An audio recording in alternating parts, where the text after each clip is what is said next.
see the clouds roll in. I can feel the winds, they try to shake me. I will not be moved. My feet are on the rock. I can feel the waters rise. I can hear the howling lies that haunt me. Fear won't hold me now. My feet are on the rock. When I feel my hope about to break, I will cling to your unchanging grace. Let the waters come and the earth give way. I'll be dancing in the rain. My feet are on the rock. I can see the morning light. I can feel the joy on the horizon. Here my faith is found. I stand on solid ground. When I feel my hope about to break, I will cling to your unchanging grace. Let the waters come and the earth give way. I'll be dancing in the rain. My feet are on the rock. Solid rock I stand, all of the ground is sinking sand. So stomp your feet and clap your hands, our feet are on the rock. On Christ the solid rock I stand, all of the ground is sinking sand. So stomp your feet and clap your hands, our feet are on the rock. On Christ the solid rock I stand, all of the ground is sinking sand. So stomp your feet and clap your hands, our feet are on the rock. When I feel my hope about to break, I will cling to your unchanging grace. Let the waters come and the earth give way. I'll be dancing in the rain. when I feel my hope about to break, I will cling to your unchanging grace. Let the waters come and the earth give way. I'll be dancing in the rain. my feet are on the rock. My feet are on the rock. My feet are on the rock.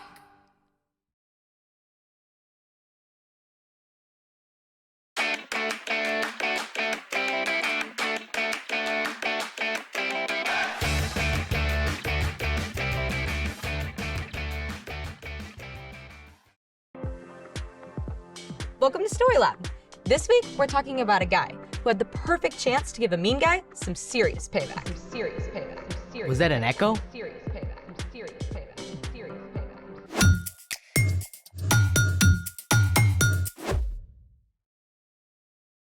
Hey, I'm Skylar. And I'm Sanjay. This month, we're talking about how we can trust God to help us do what's best. Whoa! What you got there? My uncle just visited this incredible cave. It's crazy, just look. Mammoth Cave in Kentucky. It's the longest cave system in the world, with more than 400 miles of passage. That's farther than driving all the way from Mammoth Cave to Atlanta, Georgia. And then I clicked on this link here. This is Sundong Cave in Vietnam. It's the largest cave in the world. It's so big that trees grow inside parts of it. Cave trees. Plus, the Waitomo glowworm caves in New Zealand. So those lights are Glowworms. Thousands of bright blue glowworms. pretty impressive. But you should know that I, too, know a little something about caves. Really? Care to test it? Let's play it! Welcome to You Don't Know a Cave from a Hole in the Ground. Long name for a game show, Kind of aggressive too. right? First question is to Skylar. What do you call the activity of exploring a cave? Easy. Spelunking. That is correct. Next question, Sanjay. Are these formations stalactites or stalagmites? Well, a stalagmite has a G in it, which reminds us that it grows up from the ground. But a stalactite has a C in it, as in ceiling. That's where they hang from, so stalactite? That is also correct. Now, it's time for the lighting round. Don't you mean lightning round? Oh, I get it. Lighting round. Okay, here we go. Skylar, this flying mammal can often be found sleeping in caves. Bats. Correct! Sanjay, what type of rock is often found in caves and can be shaped by water over time? Granite. Oh, that's wrong. It's limestone. Back to Skylar. This category of cave-dwelling animal has no eyesight or skin coloring. Spiders? Oh, it's wrong. The answer is troglobites. Okay, Sanjay, the 3 deepest caves are in Georgia, the country, or is it Georgia, the state? Georgia, the country. That's correct! And now, for the tiebreaker! A piece of feldspar has been acted upon by hydrothermal alteration and low-pressure metamorphism. What is the pH level of the resulting kaolinite, and why? That's impossible to answer. Totally. First of all, we would need to know the hydrolysis reaction of the potassium leaching from feldspar's silicate framework, not to mention the status of the aluminum octahedral sheets interleaved with silicon tetrahedral sheets toward forming that phyllosilicate clay. Well done! Good game. And now it's time for The story before the story. Today, we're in the book of 1 Samuel, where we read about a man named Saul, who was the first king of Israel. But Saul didn't follow God. So, God told the prophet Samuel to anoint David as the next king. When David killed the giant Goliath, Saul welcomed David to the palace to serve him. But as David gained success and popularity, Saul became jealous and tried to kill him. David escaped into the wilderness with a band of outcasts. David lived on the run from Saul for nearly 10 years. Which is where our story starts. Take it away. Hey everyone, I'm Erica. Even though David had done nothing wrong, Saul refused to give up pursuing him.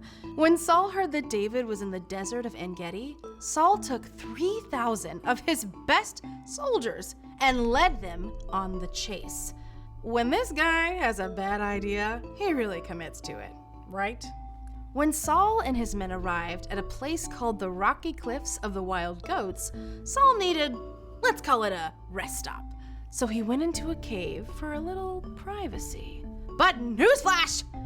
This happened to be the very same cave in which David and his friends were hiding.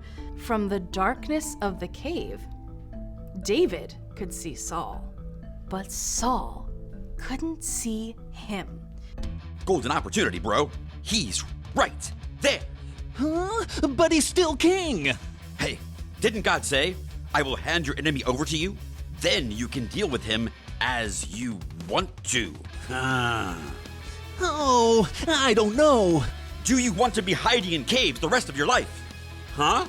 David had every reason in the world to hate Saul. First, David already knew he was supposed to be the next king. And second, David had served Saul well. He had never done anything to hurt Saul. And yet Saul was determined to kill him. So what would you do if you had the chance to get even with someone who was mean to you? Here's what happened.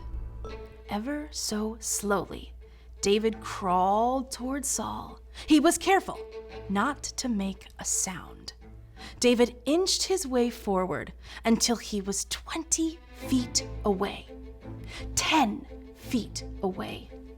Saul had no idea his enemy was right behind him. David chose not to hurt Saul. Instead, he simply cut off a piece of Saul's robe as proof that he could have hurt Saul. But when Saul left the cave, David felt sorry for even that one small act against Saul. He followed Saul out of the cave and called out, King Saul, my master, why do you listen when men say David is trying to harm you?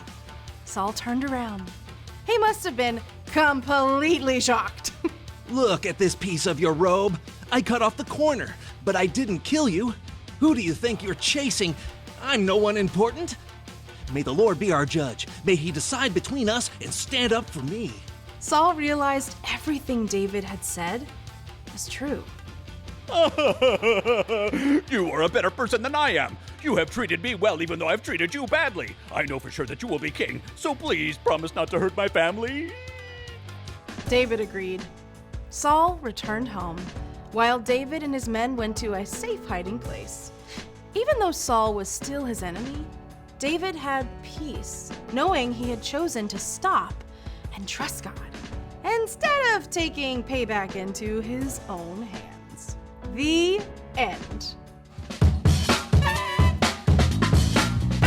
Wow. Yeah, that could have gone a lot differently.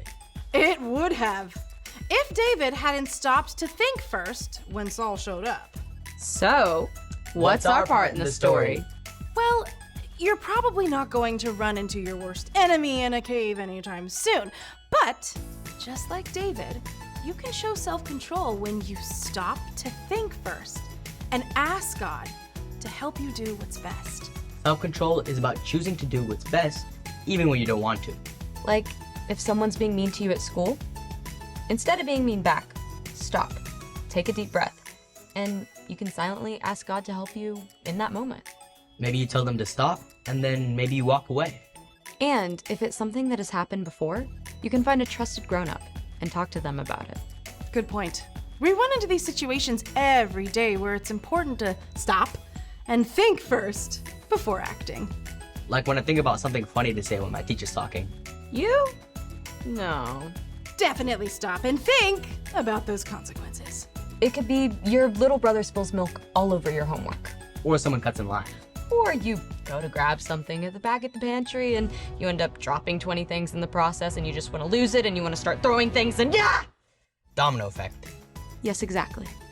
All good times to take a deep breath and think before you act. God can give you the power to show self-control when you ask, and you can look at Jesus too. He had all of the power in the world, even though he could have just done it, just like that. You've got it. See y'all next time. Bye. So here's the thing. Think before you act. I think I want to check out some more awesome caves. But first, some cave snacks.